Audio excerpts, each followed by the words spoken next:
Let's review Rune Factory Oceans for PlayStation 3 and Nintendo Wii. Developed by Neverland and published by Natsume in 2011. This game was known as Rune Factory Tides of Destiny in North America. The Rune Factory series combines farming, socializing with villagers, crafting, and action-oriented battles. Breaking the series tradition, Rune Factory Oceans mostly removes the farming. Also, the combat was modified to feature a dynamic camera. This game is not for everyone due to its long playtime and numerous flaws, including the annoying camera, the bareboat and sporadic story, the repetitive elements, and the mediocre farming system. However, despite its flaws, the game can still be enjoyed for its novelty, because variety is the spice of life, and there's nothing quite like this Rune Factory. It's refreshing to play a Rune Factory game where the protagonist does not lose their memory. You play as a person who finds himself teleported into the future. You are welcomed by the local villagers, where they conveniently give you a free house. However, unlike the other Rune Factory games, you don't get a free farm. If you think about it, you can't just teleport into the future without considering inflation and rising land costs. I mean, you expected a free farm in this economy? In a normal Rune Factory game, farming is the core of the gameplay. However, remember that this game doesn't have a farm, so maybe your first reaction is that we have to go straight to the main quest. The game progresses by taking requests from an inn's bulletin board. This usually involves discovering a new island, then once you clear the island, a new quest appears. However, the story provided during the quests and the game are extremely sparse, short, and not very impactful. Honestly, many RPGs have more substance in a single side quest than this Rune Factory's main storyline. Rune Factory Oceans is more of a sandbox game. You do what you want. If you want to save the world, you can do that. If you want to explore, you can do that too. If you want to make friends, get married, and have a kid, you can do that. If you want to befriend every monster, you can do that. The game is sort of open-ended, and you do what you want at the moment. It's just that none of the systems feel very polished, so you move between activities due to necessity or boredom rather than interest. Quantity over quality, I guess. Farming in this game is very strange. Over the game, you find 4 islands, each representing one of the 4 seasons where crops can grow. You can use spirit magic to create sprouts, but you cannot directly choose what crops you will grow. Instead, you use your tamed monsters to grow the crops, and each monster will randomly plant one of 3 or 4 crops that the monster knows how to plant. You cannot water the plants to make them grow. It is the monsters that make them grow. This greatly increases your reliance on monsters.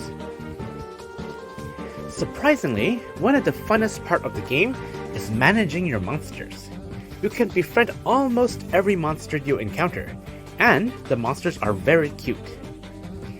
Each monster can also fight along you, and each monster is specialized in a specific type of farming.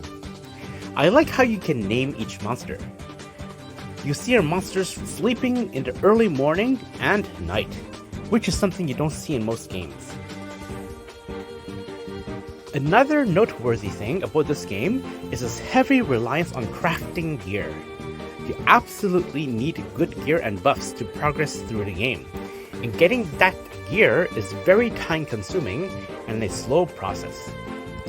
You really get to see a huge difference with every upgrade you get, and it makes the crafting process worthwhile.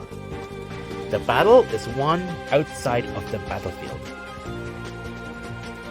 Let's talk about one of the game's biggest weakness, which is its camera. Rune Factory games usually have a fixed camera. Rune Factory Oceans tried to be more ambitious by featuring a dynamic camera. However, it's very clear that the developers have very little experience working with the camera. Since this game was designed to be on the Nintendo Wii, which has only one analog stick, that means that only one button is assigned to adjust the camera. That button snaps the camera behind the character. In order to compensate for the limited camera controls, the game occasionally tries to swing the camera around at times, but doesn't do a very good job.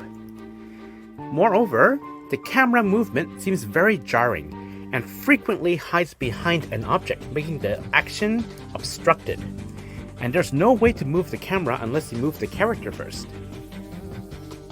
The camera is one of the worst in any games I've played, even worse than many PlayStation 1 games. There are two problems with jumping.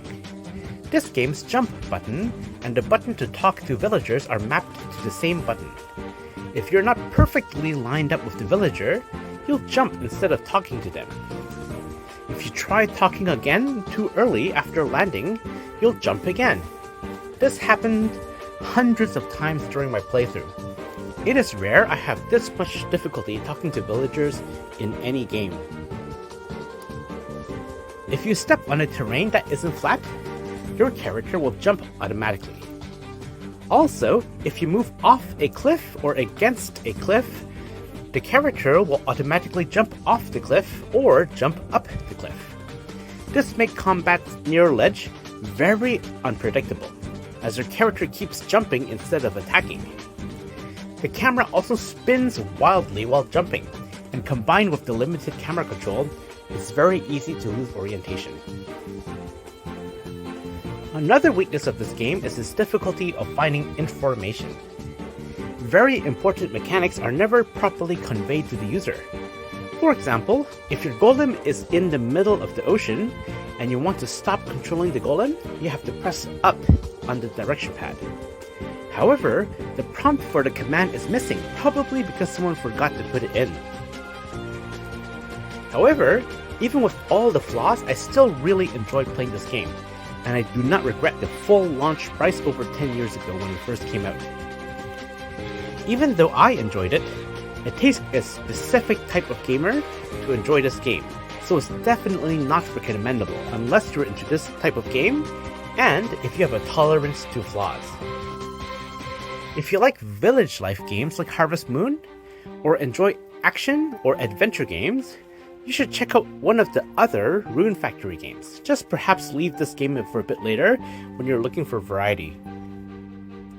If you want to see me play this game or another Rune Factory, please see my playlist in the description below. Thanks for watching and happy gaming!